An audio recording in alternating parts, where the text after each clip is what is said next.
heading down to Kilmory Knap Chapel, the 12th century chapel, but from the headstones we can sort of surmise that it would have been a centre for religion much earlier. There are headstones from early Christian to about 16th century. The roof was taken off the chapel during the Reformation in the 1500s, and from that time on people of grandeur were buried inside the church itself. In the 1930s they decided to salvage as many of the stones outside of interest and protect them by putting a perspex roof on the top.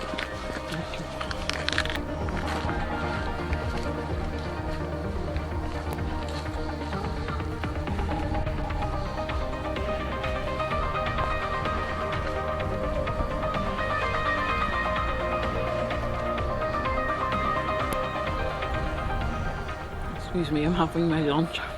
It's a Jaffa cake. There'll be a lot of Macmillan graves here. Later on we're hoping to go to Castle Sween, which the Macmillans had it as a stronghold for a while, which is a very interesting castle, looking forward to that. But there's something quite spectacular in here associated with the Macmillans. Okay. Let's go. Spectacular Macmillans. Obviously quite an important centre of religion if you want to pick out all the cross slabs that held crosses. Yeah. There's some quite...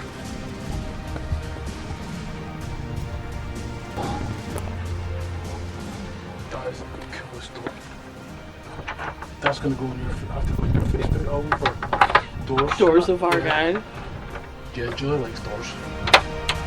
Let's get a few doors.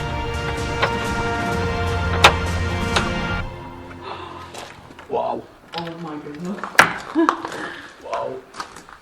Wow. Oh, Wow. No way. I wasn't expecting it to be so...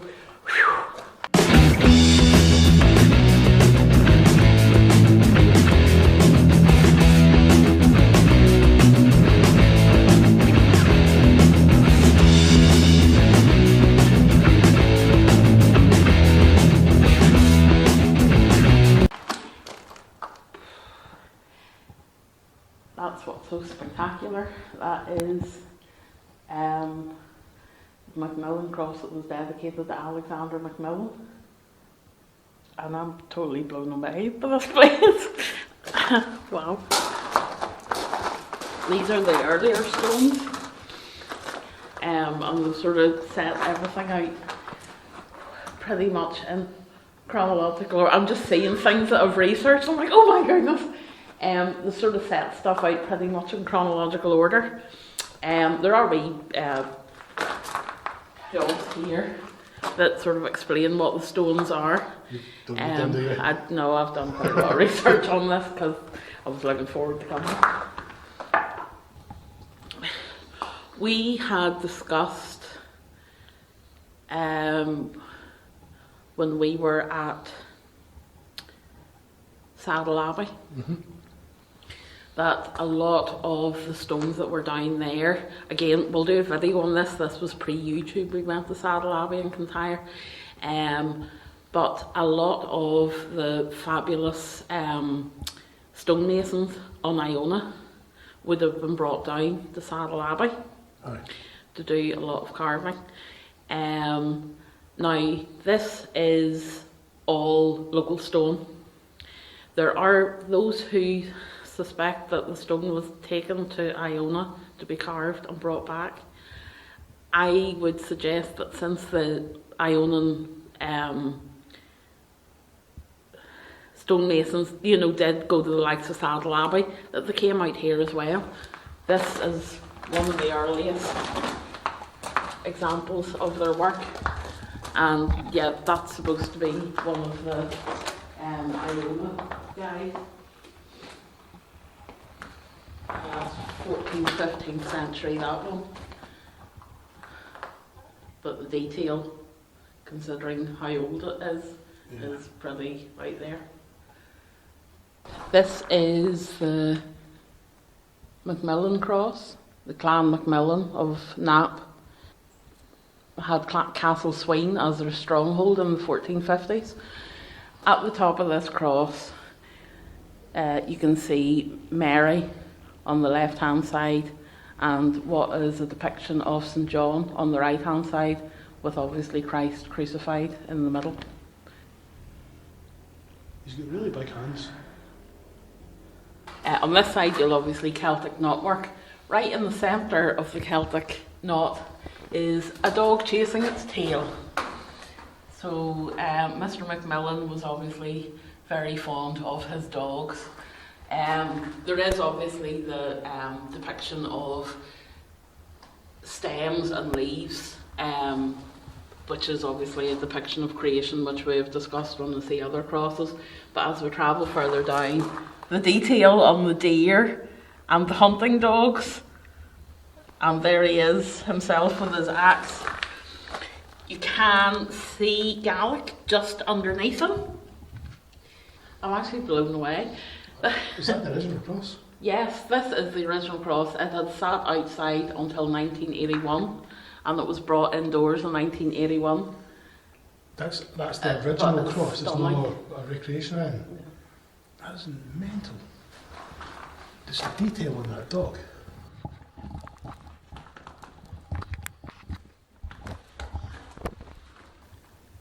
What it does say in the Gaelic is this is Alexander Macmillan's cross. It's too worn down, and my pronunciation of Gaelic is not perfect enough to do it justice. You could ask, how did Clan Macmillan afford such beautiful crosses? And obviously they were of some standing in the area. Alexander Macmillan's ancestor, Malcolm Moore, he was actually given the lands by the Lord of the Isles in 1360. So obviously they had, quite a lot of something standing in where the Lord of the Isles was concerned anyway. That cross is just... This is a cross you recognise from my last place. One of the Templar crosses? It's presumed to be a Templar cross. That's called a cross pâté or pâté. Obviously French because of the Templars. But again, really quite stunning. It is actually the only stone that isn't from Kilmory. Oh, right. It's actually from 𝕬𝖈𝖒𝖎, slightly further up the road that yeah. you were having trouble pronouncing earlier on. That one, yeah. So that's where they find that one. Oh, right, okay. There is another headstone here that is related, it's presumed is related to the Knights Templar. I'm going to find it now. Okay. When we're discussing the Lord of the Isles, I would draw your attention to these headstones. Both have the Berlin on them, which is obviously the Highland Galley. Mm-hmm.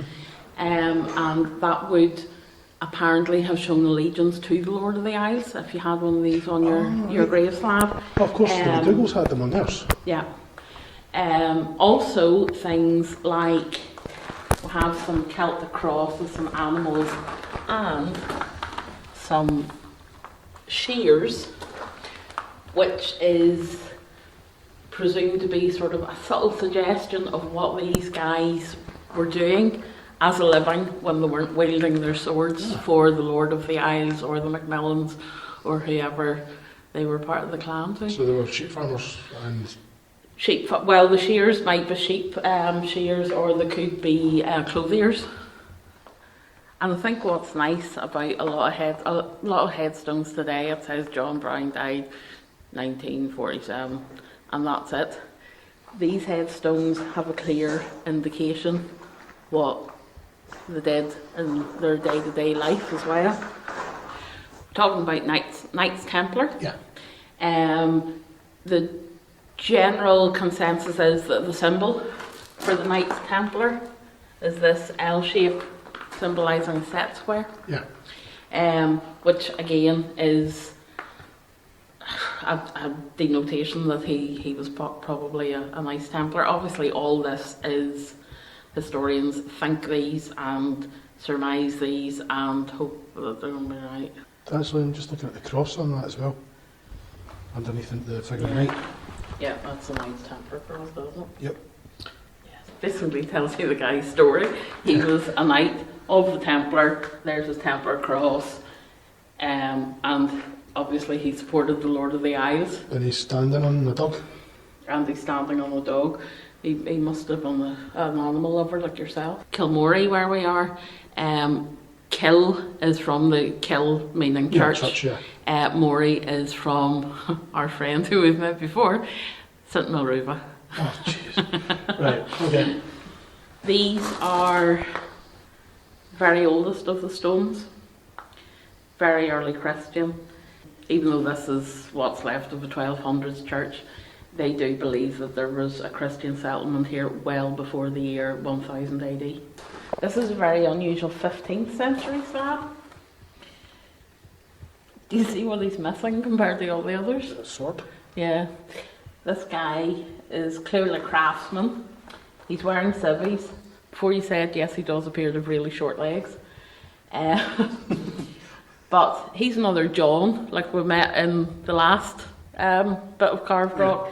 The inscription obviously has gone, but they managed to get enough of it before it became weathered.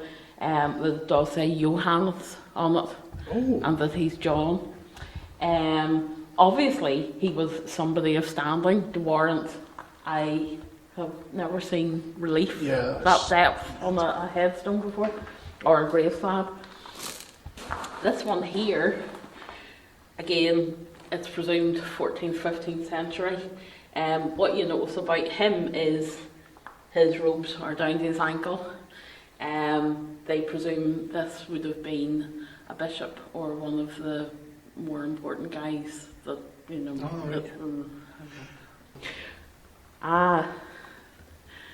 This is an interesting one. This is very much like the slabs that we saw in Kilmartin as well, where they once belonged to somebody and then they belonged to the Campbells. Oh, yeah. Aye. This is sort of a massive attempt at clothing shears. Oh, right. It was carved apparently for Henry Tulloch, who was a clothier in the 14th century. Right.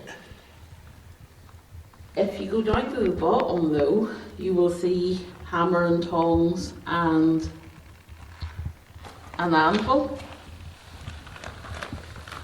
Yeah. Yes.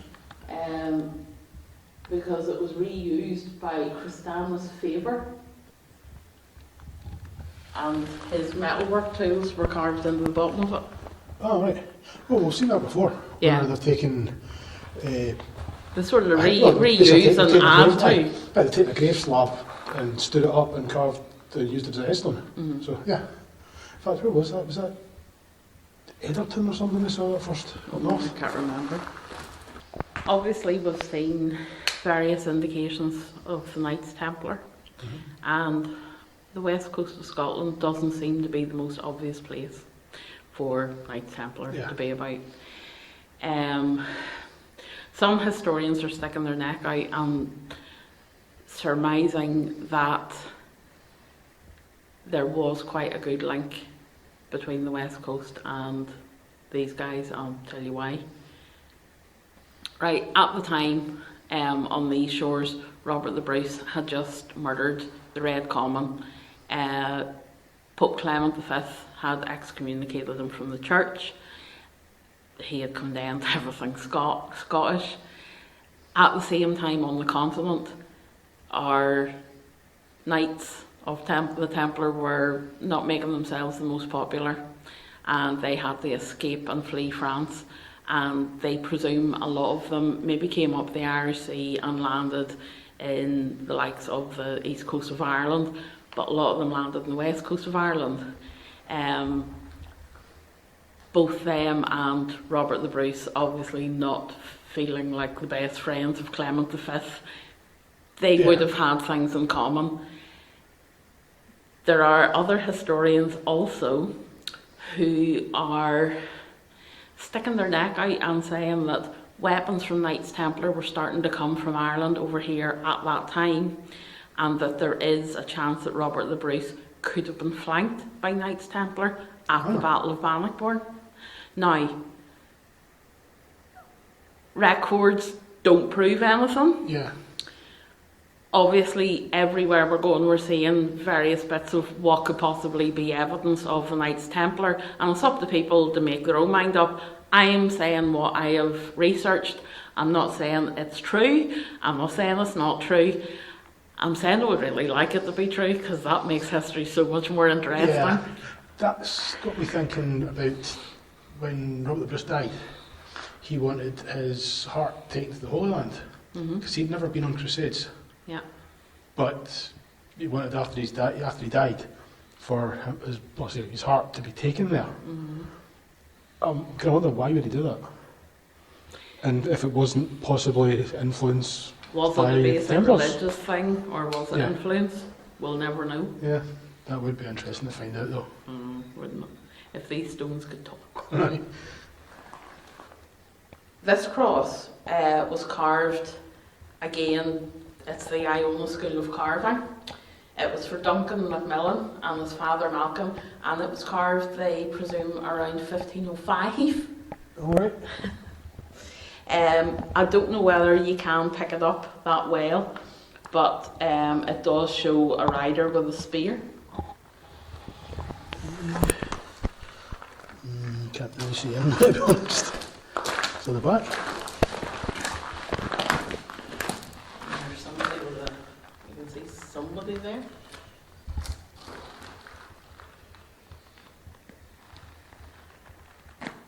Can't really make it out, but then again I'm blind as a bat.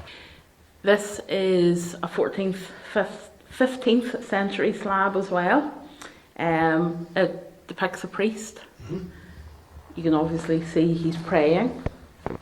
And surprise, surprise, another Iona school. Oh, right, yeah. And if you pan along the edges there, you can actually see the detail that he had like heavily enriched robes that he was wearing.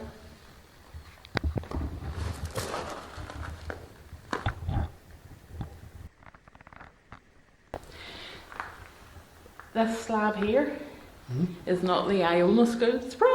All right. Remember the beautiful crosses we saw down at Kilmartin Church? Yes. They were the 𝕵𝖒𝖈 Oh, right, School yeah. Up by of us. Masonry. This one is the 𝕵𝖒𝖈 School of Masonry. How do they know? It's Well, I just the suppose style of carving, I or? would imagine it's like a style of carving, the same as someone can tell who has written a letter by their style of handwriting. Yeah, I suppose.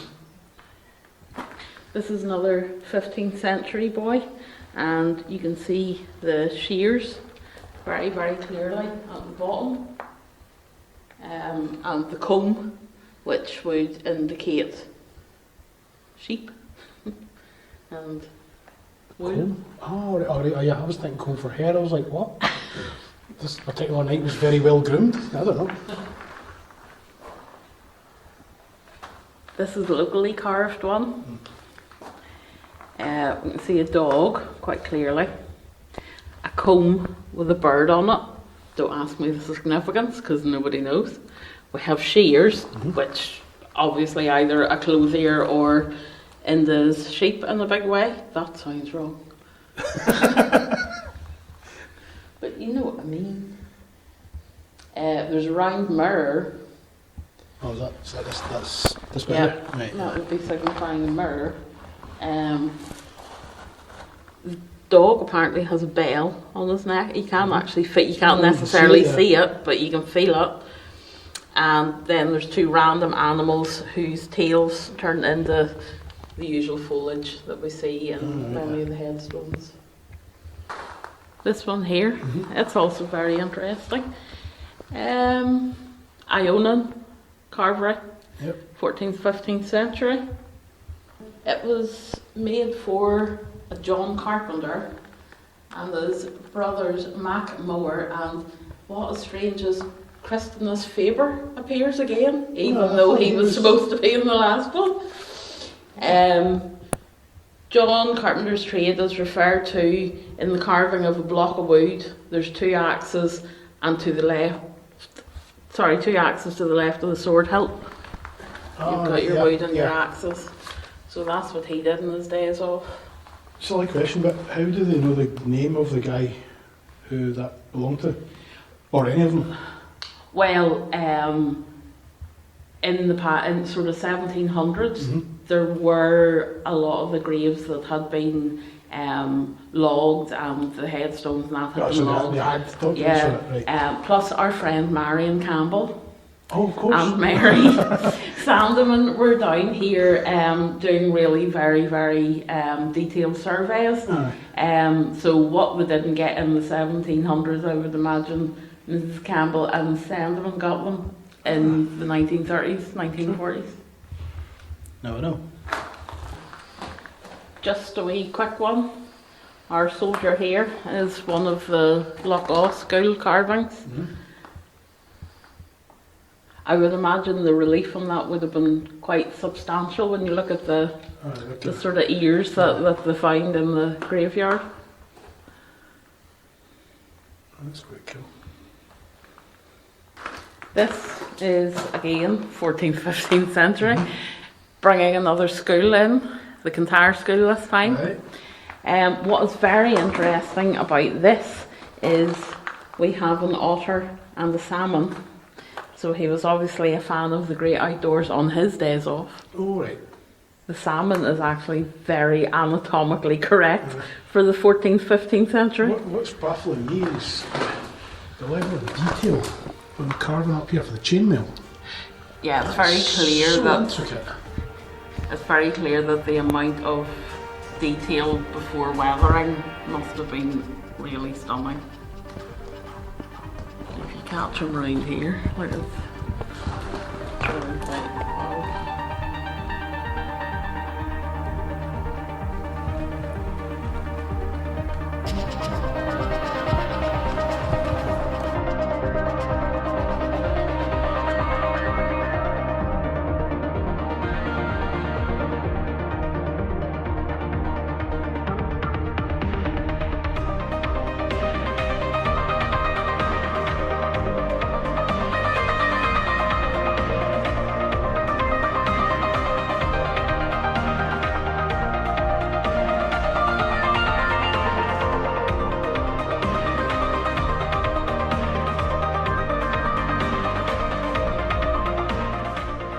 that magnificent Macmillan cross needs a magnificent cross slab to hold it. We're just going to paddle over to it now. The views are just spectacular. The churchyards in Scotland always seem to have gorgeous views. But anyway, the cross slab.